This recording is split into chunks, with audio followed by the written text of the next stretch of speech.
Hello everyone, Berserkhead here, and welcome to this video in which I'll be counting down the top 10 most widespread misconceptions about the Vikings. I'll be going through them one by one, explaining what the misconception is, how it came into being, as well as pointing out some facts about the misconception based on my personal knowledge and the research that I've done prior to making this video. Number 10. The word Viking refers to a nation. Our first misconception is about the meaning of the word Viking itself. It is often used to refer to a nation, which is simply not what the word is supposed to mean. So what does Viking mean? Well, truth is, the word doesn't really have a set meaning, but we usually refer to someone as a Viking if they took part in the Viking raids and expeditions that set sail from Scandinavia and reached various parts of Europe, as well as a couple of other continents. An interesting fact is that the word didn't actually exist in a Vikings vocabulary, as they never referred to themselves as the Vikings. The origin of the word is actually unknown. Number 9. The Vikings were ethnically homogeneous. So, as I explained in number 10, the word Viking didn't refer to a nation. One of the reasons for this is that the Vikings didn't come from one place, therefore they didn't share the same ethnicity. Although it is true that the majority of them were Scandinavians, many of us have heard of Eric the Red, Ragnar Lothbrok, and Bjorn Ironside, all of which were Scandinavian. Still, there were a lot of Slavs, Italians, Siberians, and people from all over Europe who were willing to seek their fortune among the Vikings. Some of them even settled and lived in Scandinavia as a result of the Viking voyages. A lot of Slavs were brought in as slaves from some of the early Viking raids east of the Baltic. There is also evidence of a significant group of West and South Europeans living in the southern parts of Denmark and Norway in the Middle Ages as a result of the Viking raids. Number 8. The Vikings were natural blondes. This one is one of my personal favorites. It is true that blonde hair is a very common Scandinavian trait, and since the majority of the Vikings came from Scandinavia, there were a lot of natural blondes among them. However, Vikings are often depicted as all blondes, and even though it's an exaggeration, it's not a completely false depiction. In many cultures, blonde hair is associated with some sort of a virtue. In Norse society, blonde hair was seen as a sign of nobility. In fact, Norsemen judged a person's beauty by the color of their hair. The lighter, the better. This inspired a lot of members of the society, primarily males, to use a soap containing lye to sort of bleach their hair and make it appear lighter. They did it for different reasons. Some of them did it because they would be, as I said, considered more attractive. Some did it because it would influence their social status in a positive way, as it was considered a sign of nobility. Most commonly, men used it to only dye their beards and not necessarily their hair. Similar techniques were used by the ancient Romans, Greeks, and Celts. Another interesting fact about the soap is that it was the most common medicine against lice, which was a very common problem during the Middle Ages. Number 7. The Vikings were all pagan. I kinda already busted this one since I mentioned that a lot of the Vikings came from places that were already Christianized at the time. Anyways, the Viking Age took place between the 9th and 10th century, and the Christianization of Scandinavia took place between the 9th and 12th century, so these two events did coincide. Scandinavia was Christianized largely as a result of the Viking expedition, since they were the reason pagans were exposed to Christianity. Many of the pagans were baptized during the expedition, sometimes as a requirement to forge alliance with a Christian ruler. As a result, they brought it back to Scandinavia, where it slowly began to spread. Number 6. The Vikings were bad at crafts. A lot of times when we see depictions of the Vikings, they're shown using very crude weapons and equipment. However, I'm afraid this myth has no actual basis in history. I can talk about how wrong this assumption is for a very long time, but let me give you two facts that I think are more than enough to disprove this one. First of all, the longboats. These were the ships that helped the Vikings set sail from Scandinavia to almost every corner of the world. Using these ships, the Vikings traveled to places like Southern Europe, North Africa, Iceland, Greenland, and even places as far as the Far East in North America. Sure, the longboats might look crude from far away, but if you study them closely and learn about their structure, you will realize why those ships took the Vikings to such faraway lands. If you inspect certain parts of the longboats, you can also find a lot of these beautiful ornaments typical for Scandinavian art during the Viking Age. Second fact, you might have heard of the famous Ulfberht sword. These swords were some of the best weapons a person of the Viking Age could wield. And where do they originate from? You guessed it right, they were crafted by Scandinavian smiths during the Viking Age. Once again, proving this claim is wrong. Number 5. The Vikings were exceptionally tall. Another one that doesn't really have a lot of historical sources to back it up. Where does this misconception come from?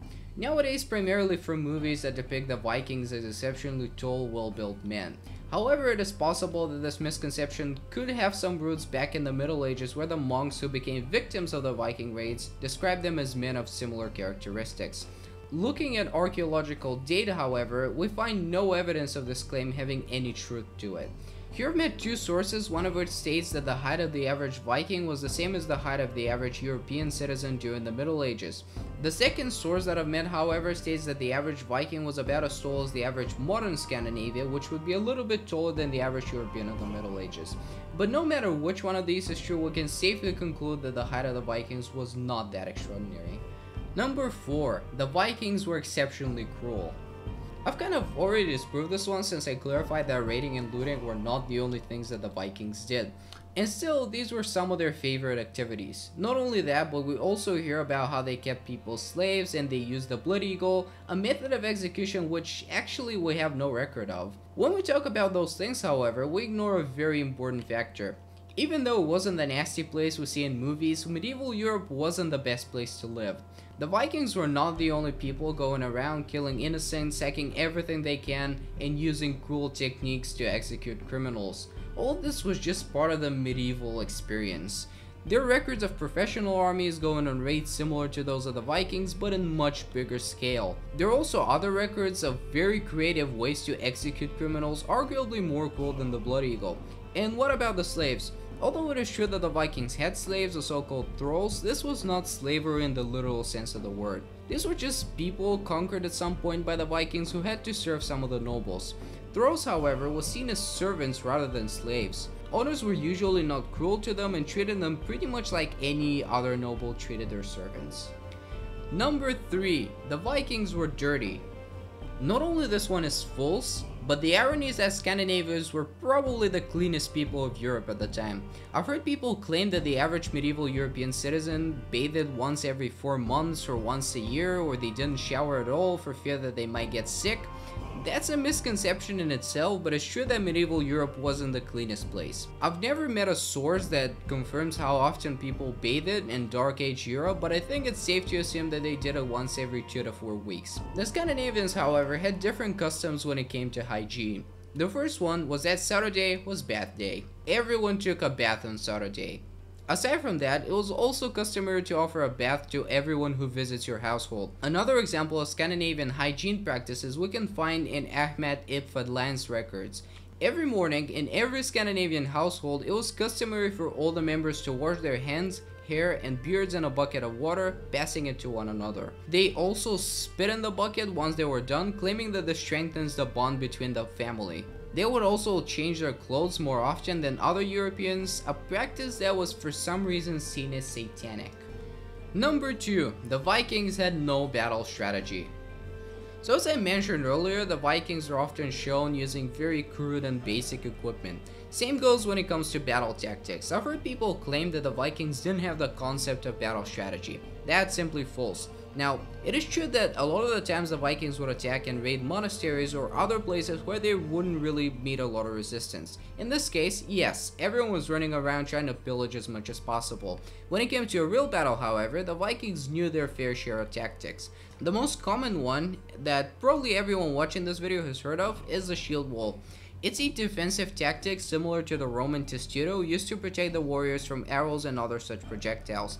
Even though it obviously wasn't the only tactic that they used, the Vikings loved using the shield wall to the point where they modified it and sorta made it their own. Not only they would use the shield wall as an offensive tactic, but they would sometimes drag people from the front line into the Viking ranks where they would be killed with ease. Another thing that they like to do is lift archers on other people's shoulders where they would quickly take a shot and return back to safety. Number 1. The Vikings wore horn helmets. This misconception is so widespread that I had to make a separate video on it. It's linked on the screen right now, so if you want to see me voice my opinion on the topic, you can click the annotation on the screen. This misconception's origin is very complicated and it would take me a very long time to explain, so once again, if you want to know where it came from, click on the annotation and watch my other video.